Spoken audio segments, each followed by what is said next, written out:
संत समागम एखादी परी,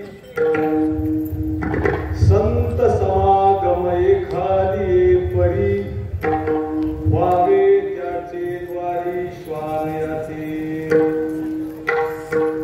तेथे राम नाम होईल श्रवण, घडेल भोजन उचिष्ठाचे, कामारी बटीक सेवेचा सेवक, दीनपणे रंक तेथे भले, तेथे राम नाम होईल श्रवण, घडेल भोजन उचिष्ठाचे.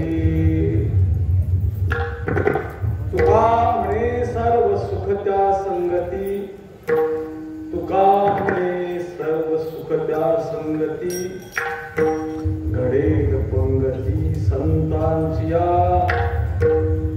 तेथे राम नाम होईल श्रवण, घडेल भोजन उचिष्ठाचे.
जगद्गुरु संत श्रेष्ठ सकल संत शिरोमणी भक्त कल्याण मूर्ती सच्चिदानंद स्वरूप संत हृदय सम्राट जगद्गुरु तुकाराम महाराज यांचा भगवंताच्या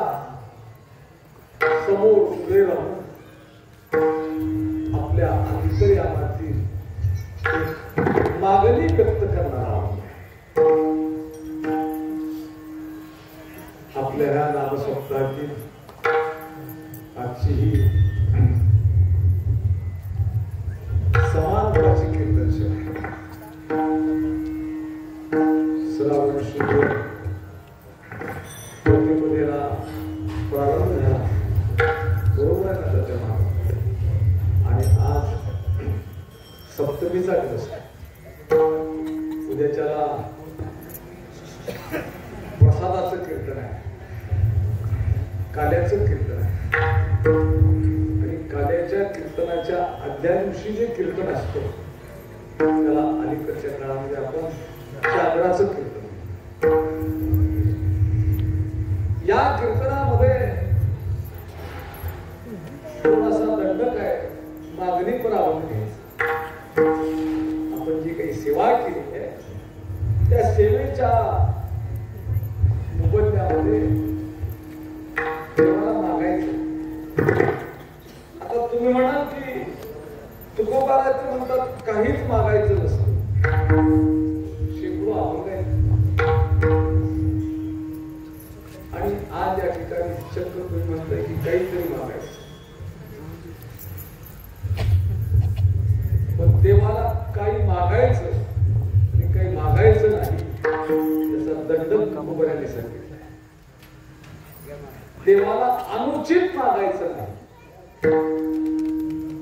काही मागणे आम्हा अनुचित वडिलांची रीत दास. देवाला अनुचित मागायचं नाही. आणि दुसरा दंडक आहे देवाला उचित मागितल्याशिवाय राहायचं नाही. आमचा घोटाळा इथून जातो, आम्ही उचित मागत नाही आणि अनुचित मागितल्याशिवाय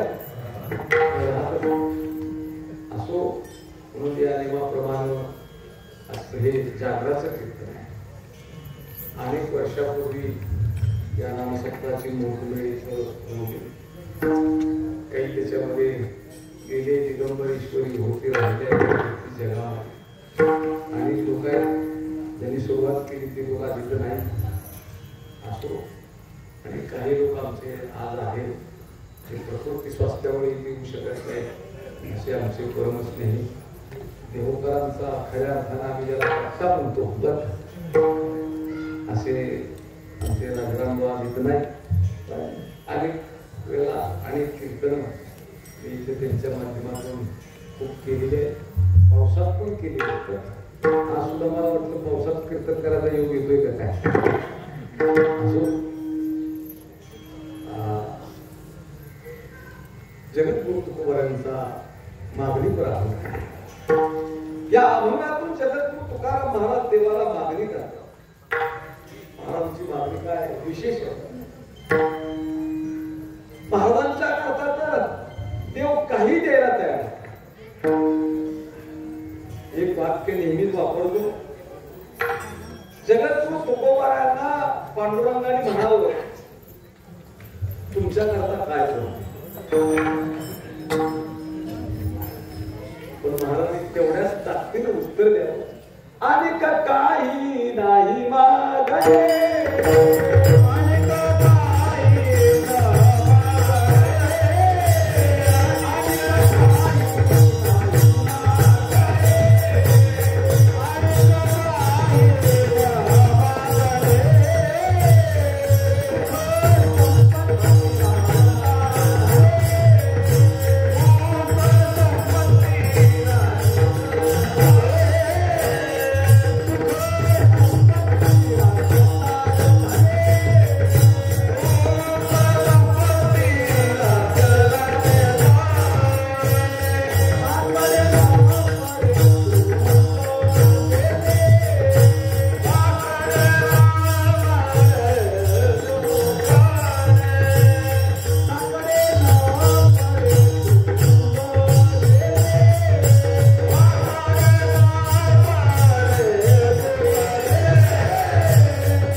महाराजांना आग्रह केला काहीतरी मागा. महाराजांनी उत्तर दिलं, देवा तुला हे मागणार नाही. काय मागणार? आम्ही जे मागतो आणि काही नाही मागणे. तुला सुख मागणार नाही, संपत्ती मागणार नाही, राज्य मागणार नाही, धन मागणार नाही.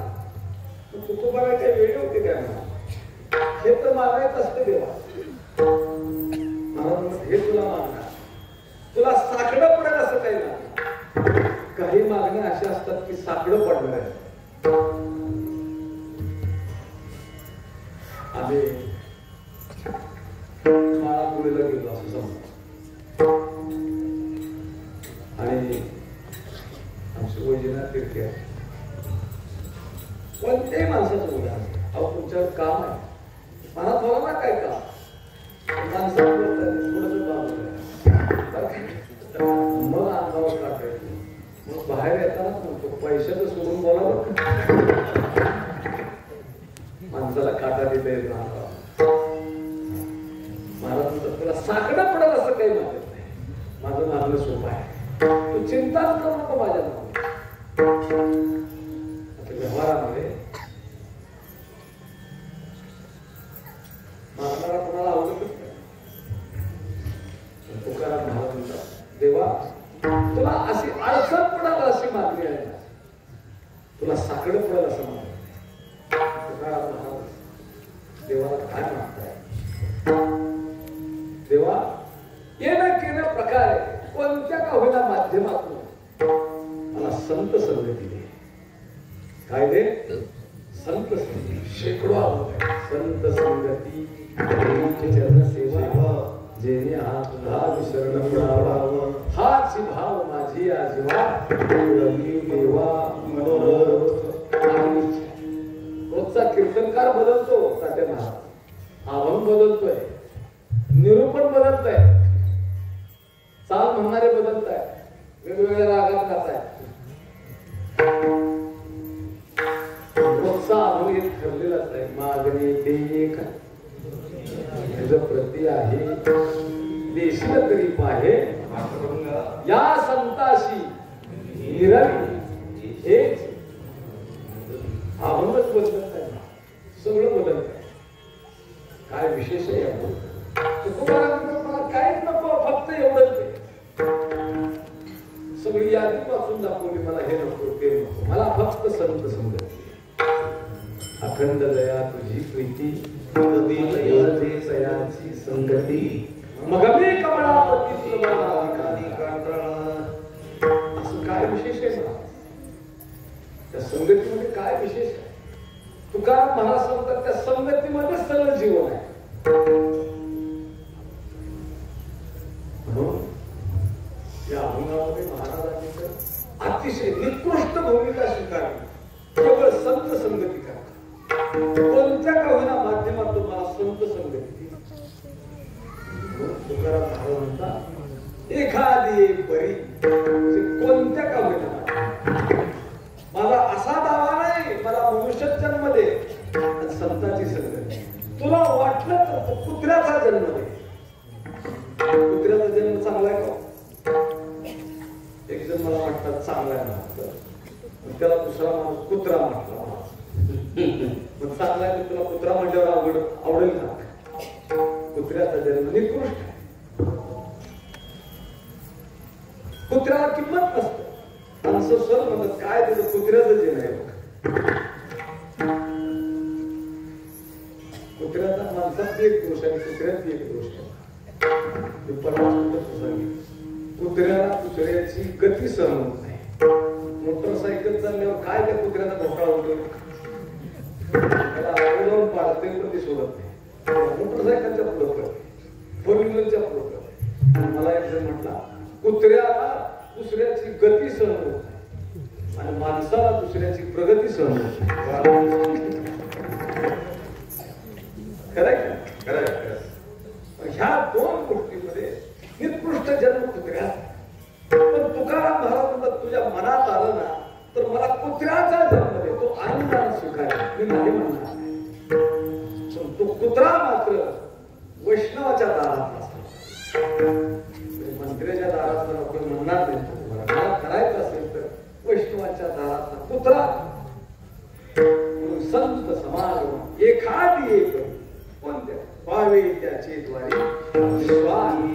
युगान या शब्दाचा अर्थ कुत्रा आहे. कुत्र्याचा जन्म दिला तरी मला चालेल, तो आनंदाने सुख आहे. म्हणजे संगतीला किती महत्व तुकोबारांनी दिले. कारण कुत्र्याचा जन्म ही सामाजिक असाही जन्म, पण याही पेक्षा आणखी पुढे मी जाऊन थोडक्यात सांगेन. तुकोबारांनी संत संगतीला किती महत्व दिले आहे. कुत्र्याचा जन्म झाला तरी बरा आहे, वसरीला तरी असतो. कुत्रा वसरीला तरी आहे. शेतकऱ्याचा कुत्रा असेल तर त्याला कदाचित गादी नसेल, पण तो शेतकरी पोत तरी बसायला टाकतो. नाही पोत टाकायला मिळालं त्याला तर वैरणीच्या गंजीवर तरी बसतो, कुठंतरी वसरीला बसतो. कुत्र्याचा जन्म झाला तरी आहे, पण त्याच्याही पेक्षा आणखी एक निकृष्ट दर्जाच्या जन्माची तुकोबार आहे. स्वतः भूमिका स्वीकारतात. तो जन्म मला मिळाला तरी तोही स्वीकारेल. म्हणजे या प्रमाणाचा अर्थ असा आहे की संगतीला किती महत्व तुकोबारांनी दिले. तुकोबारा स्वतः म्हणताय, राहू दे कुत्र्याचा जन्म थोडा बरा आहे, तुला वाटतं नाही कुत्र्याचा जन्म द्यायचा तुला, नको देऊ. दुसऱ्या एका प्रमाणामध्ये तुकोबारांनी अतिशय निकृष्ट भूमिका स्वीकारली. महाराज म्हणतात, सेवेन उचिष्ट डोळेन अंगणी वैष्णवाचे नानी होईन केला. वैष्णवाचे नानी होईन केला. वैष्णवाचे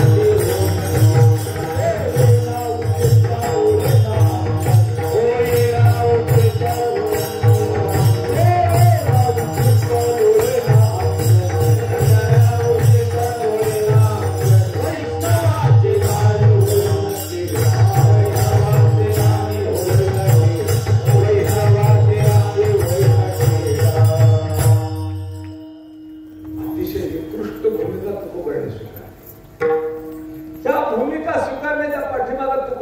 हेतू काय हा लक्षात, नुसती भूमिका लक्षात. येणं केणं प्रकारे मला संतांची संगत मिळाली, वैष्णवाची संगत मिळाली. तुकोबारांचा किती मोठे महाराज म्हणतात, सेवेन उचिष्ट डोळेन अंगणी वैष्णवाचे नानी होईन किडा. महाराज नाहानीमध्येच तुम्हाला कळणार नाही खूप लहान. जुन्या लोकांकडे नाहानी काय, नाहानी या शब्दाचा अर्थ जुन्या काळात स्नान बाथरूम असतं. जुन्या काळात त्याचा शब्द वेगळा, त्याला नाहानी म्हणायचं. नाहानी या शब्दाचा अर्थ स्नान घेणं, जिथं न्हायचं काम करायचं, आंघोळ करायची, त्याला त्या छोट्याशा घराला नाहानी शब्द. आता अलीकडच्या काळामध्ये सुधारणा झाली, त्याला बाथरूम म्हणायला लागले. बाथरूम सुधारित बाथरूम निघाला. सुधारित संघाची सोय त्या बाथरूम मध्येच आहे, त्याला आद्याश म्हणायचं, तो येऊन म्हणायचं. काही दिवसांनी तिथंच नाश्त्याची सोय केली,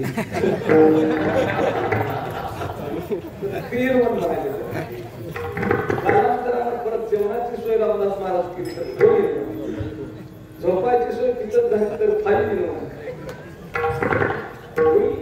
विज्ञानाची प्रगती. मला हे सगळं सांगत बसायचं ना, पण जुन्या काळामध्ये ते स्नान झालं होतं, त्याला न्हाणी शब्द. आणि त्या न्हाणीत साठलेलं पाणी आत्ताच्या बाथरूम सारखं 100% सगळं बाहेर येत नव्हतं. ते दगडा मातीची न्हाणी असायची आणि त्या न्हाणीमध्ये ते अंघोळीचं पाणी साठून राहायचं. आणि पाणी एका जागेला घाण साठून राहिलं तर त्याच्यामध्ये किडे होणं हा त्याचा स्थायी भाव आहे, होतातच आपोआप. आणि मग तुकाराम महाराज म्हणतात, त्या न्हाणीतला किडा जरी मला केला, न्हाणीतला किडा किती निकृष्ट जन्म, न्हाणीतला किड्याचा जन्म जरी मला दिला तरी चालेल, परंतु तो किडा मात्र वैष्णवाच्या न्हाणीतला पाहिजे. इन द ब्रॅकेट महत्वाचा आहे. मला मंत्र्याच्या दारात, श्रीमंताच्या दारात, वैष्णवांच्या दारात वैष्णवाची न्हाणी होईन किडा म्हणतात. किड्याचा जन्म काही चांगला आहे. याच प्रमाणावर आपल्या लक्षात की संगत फार महत्वाचं आहे. महाराजांनी संगतीला जेवढं महत्व दिले ना, तेवढं कशाला देत. आपल्या जीवनाचा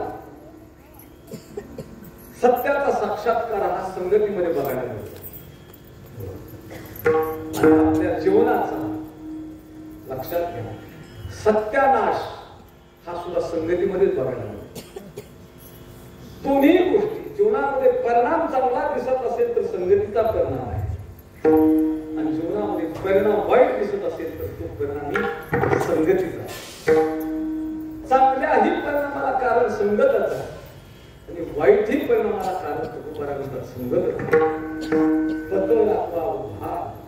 संघाचा त्याच्यावे अधमा अधम संत तुम्ही काय करा, जलमित्र होई सकळाचा, अशुभ न बोलावी वाचा, संग न करावा दुर्जनाचा, करी संताचा साहस. जीवनामध्ये तुकाराम तुम्हाला संगत चांगली. बऱ्याचशा तक्रारी आमच्याकडे येतात, अशा येतात, महाराज आमचा मुलगा चांगला संस्कारित होता पण संगतीने बिघडला. आमची मुलगी चांगली होती, संस्कारित होती पण संगतीने बिघडली. संगतीचा परिणाम अतिशय वाईट आहे. तुकाराम महाराज म्हणतात, हे न केल्या प्रकारे माझ्या जीवनामध्ये मला संगत संतांची त्याच्याकरता निकृष्ट मागणं, तेव्हा मला काय द्यायचं असेल तर हेच मनसी काही मला हेच हरिदासाचे घरी मज उपजवाद मनसी काही मला हे महाराज हे मागण्यामध्ये हुशार होतो. तुम्हाला महाराज काहीतरी मागताय आणि देव प्रसन्न झाला तर देवाला काय नाही, मी हेच कारण ह्या मागणीमध्ये सगळ्यात मागण्या पूर्ण होत. मागणी अवघड होतो. अनेक वेळा एक राजा होता, लोभी राजा, देवाची आराधना केली आणि देव त्याला प्रसन्न झाला. तप केलं, तपने विनंती आणि राजाला म्हटलं, मी तुला प्रसन्न आहे, तुला काय मागायचं असेल. आता तो राजा लोभीश होता, तो काय तुकोबाला फक्त म्हणणार आहे की मला संत संगती दे, माझं भाव प्रेम प्रीती गुणा वर्णावया स्तुती असं थोडं. त्या राजाने देवाला वर मागितला, मी ज्या वस्तूला स्पर्श करेन ती वस्तू सोन्याची झाली पाहिजे असा मला वाटते. देवाला अवघड काहीच नव्हतं. देव लगेच एका मिनिटाच्या त्याला तथास्तु वरम मी तिला दिला. आता वर काय मागितला, मी ज्या वस्तूला स्पर्श करेन ती वस्तू सोन्याची. मला वाटतं मला जर असा वर मिळाला तर मी म्हणत फक्त माहीत सोन्याचा झाला तर 4-5 कोटी रुपये आताच्या दरात मिळून त्याचा स्टँड आहे, 5 किलो जबर. आज मला सांगा 10 ग्रॅमला 1,03,000 रुपये लागतात. तुम्ही महाराज खरेदी केले काय सोनं तर मी फक्त पेपरला वाचले बघ.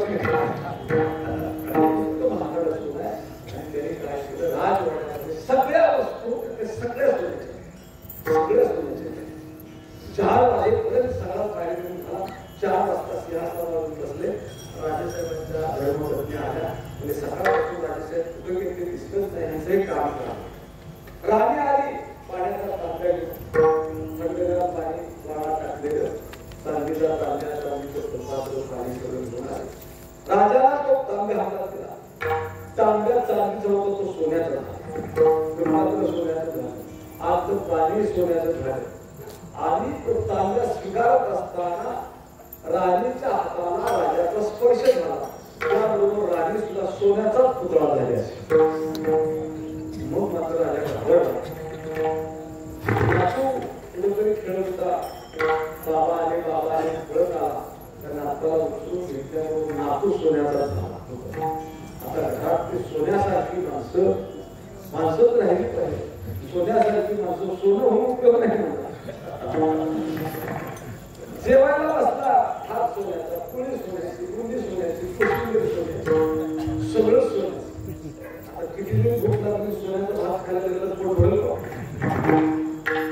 चक्रा देवाची परत आराधना, देवा हे वर चुकलंय माझं, नको मला हे.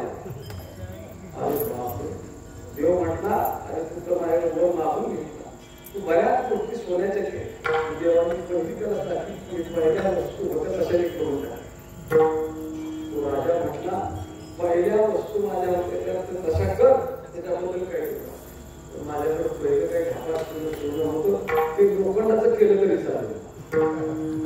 सोनं म्हटलं तर त्याला लट कापायला मागणी चुकली तेच कुमारीची मागणी अशी आहे एका मागणीमध्ये सगळंच आहे मला तर एवढंच दिलं तर बाकीचं काहीच मागायचं एका मागणीमध्ये सगळ्या मागण्या त्याच्यावरती एक आमची वडील दुष्काळ सांगायचे ते आंधळा त्या आंधळ्याने राजासारखी आराधना केली परत केलं त्या आंधळ्याला प्रसन्न आणि म्हणाले तुला काय मागायचं असेल आता त्या आंधळ्याजवळ तर काहीच नव्हतं 75-80 वर्षाचं वय झाले बिचारे घाटावर बसून भीक मागत होता ज्यांनी मला जन्म दिला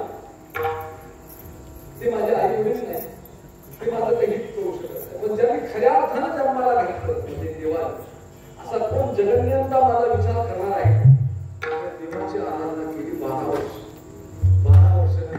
प्रसन्न आंधळ्याला वाटतं एकदा का होता पण तपस्या केलं देव प्रसन्न होता तो समर्थ त्याच्यातून मला भरपूर मागून घ्यायचे त्याने यादीच करून ठेवली काही विसरू नये ती यादी अशी होती की दिवाळीची यादी सगळी दिवाळीची यादी तुम्हाला माहित आहे त्याला फोडणी लावली तो देव प्रसन्न झाला आणि आंधळा देवापुढे ती यादी वाचण्याकरता घेतली देवाने ती यादी घेतली फाडून टाकली म्हणजे इतका वेळ नाही माझ्याकडे फक्त तुझ्या समोर उभा राहण्याकरता 1 मिनिटाचा वेळ 1 मिनिट आणि एका मिनिटात मागणी करायची ही पहिली अट आहे आणि दुसरी अट अशी आहे की एकच मागणी करायचं 2 मागण्या करायच्या नाही काय करायचं एकच चुकून जर तो 2 मागण्या केल्या तर तुला काही न देता मी असा निघून जाईल आणि परत तुझ्या आयुष्यात मी भेटणार केवढा तागा अरे 12 वर्षाने भेटला तुझ्याकडे एवढं सगळं आहे आणि मला किती तो कोंडीत पकडलं एका मिनिटाच्या म्हणजे विचार करायला वेळच आणि एकच माग आता काय मागितलं मला सगळं मिळेल पण विद्वान माणसामध्ये 2 प्रकार असतात एक अनागत विधान दुसरा प्रतिनिधी अनागत विधान काय त्याच्यावरती एखादं संकट पडलं किंवा कीर्तनामध्ये एखादा अभंग त्याला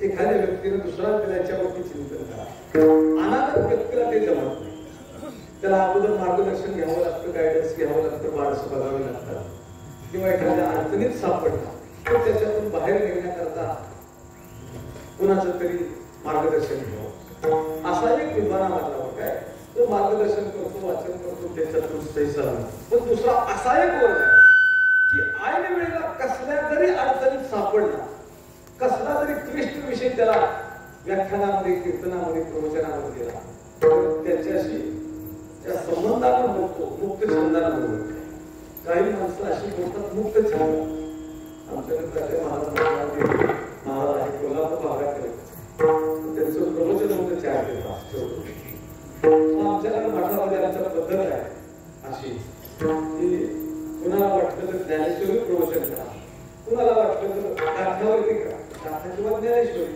मला ज्ञानेश्वरी चालते आणि गाथाही चालते म्हणजे तुम्हाला महाराज काय पाहिजे गाथा पाहिजे काय ज्ञानेश्वरी तर त्यांनी मला असं उत्तर दिलं म्हणजे आम्हाला ज्ञानेश्वरी द्या तर गाथा द्या मला काय सांगायचं ते मी सांगणारच आहे त्याला मुक्त छंद प्रतिनिधी विधान आता आंधळ्याने विचार करा माझ्याकडे काहीच नाही मी असा अनाथ आहे आणि तू तर अनाथाचा जात आहे आणि तू मला एवढ्या आठी घातल्या एकच माग एका मिनिटाच्या काय मागावं मागितल्यावर मला सगळं मिळेल तो आधार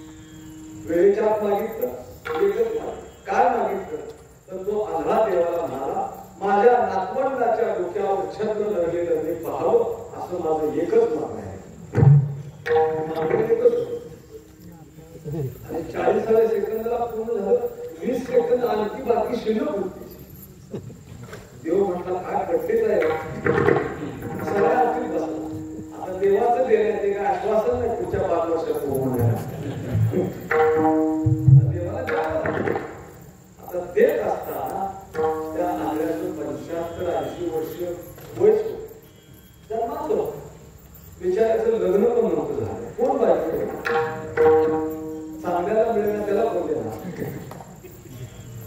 आता नातू होण्याकरता लग्न तर केलं पाहिजे. तुमच्या पंढरपूरचा डायरेक्ट नातूची सिस्टीम आहे मला माहिती.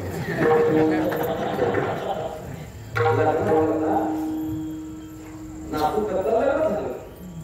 पहिली त्याने 8 महिन्यात करून लग्न केलं. तर नातू द्यायचं कबूल केले. त्याच्या लग्न करावं लागलं. आता लग्न केलं का लगेच नातू उभा असं आज लग्न झालं उद्या नातू असं थोडी. लग्न झाल्यावर त्याला मुलगा व्हायला आरोग्याच्या दृष्टीने सक्षम संतती होण्याची तरतूद केली. आंधळ्याला मुलगा झाला. पण मुलगा झाला म्हणजे लगेच नातू आहे. त्या मुलाला लग्न करावं आणि त्या मुलाला मुलगा झाला म्हणजे आंधळ्याला तो झाला नातू झाला. आणि तो म्हटला होता त्याच्या डोक्यावर छत्र धरलेलं. आता छत्र हे कुणाने धरलेलंच नाही. कुणाच्या डोक्यावर धरलं ते राजाच्या डोक्यावर धरलं. आणि निष्ठा सामान्य राजाच्या नाही. सामान्य राजा तर ढिगभर आहे. सम्राट चक्रवर्ती राजा. सम्राट चक्रवर्ती राजा होण्याकरता राजा महाराज त्या राजाचं वय कमीत कमी 75 वर्षाचा असावं. आंधळ्याचा नातू 75 वर्षाचा होईपर्यंत आंधळा 450 वर्षाचा झाला. आयुष्य पण मागून घेतलं. मागणं किती आहे? एकच आहे. किती मागण्या मागून घेतले बरोबर. आता नातू राजा झाला. त्याच्या डोक्यावर छत्र झालं. आता त्या नातवाला बसण्याचं सिंहासन 80 मणाचं सोन्याचं लागतं. आता 10 ग्रॅमला जर एका लाखाच्या पुढे किंमत मोजावी लागते तर त्याला ऐश्वर्य पण मिळालं. आणि राजा म्हटलं सत्ताही मिळाली. राजा जिथे जातो तिथे वैभव सांगा असं म्हणतो. म्हणजे वैभव आलं, सत्ता आली, संपत्ती आली. आणि अशा राजाचा आजोबा तो आमदार झाला. आणि शेवटी काय म्हटला होता ते मी पाहावं. म्हणजे याला डोळ्याचा पत्ता आता ते पाहायचं म्हणजे डोळे लागतात. पाहण्याकरता काय द्यावं लागेल देवा? डोळे. मला मागणी किती आहे? एकच आहे. एका मागणीमध्ये सगळ्याच मागण्या महाराज मान्य करून घ्यायच्या. जसं तुकोबाराच्या मागण्यामध्ये खूप हुशार त्याच्यासारखं हे महाराज ते महाराज मला फक्त संत संदेश दिले दिलं मला बाकी काही मागण्याची गरजच नाही. तुकोबारानं मागावंच लागलं नाही. आपोआप सहजच त्याला मिळत आहे. आणि अतिशय महत्वपूर्ण मागे ही मागणी तुकोबारा होण्याच्या संत समाज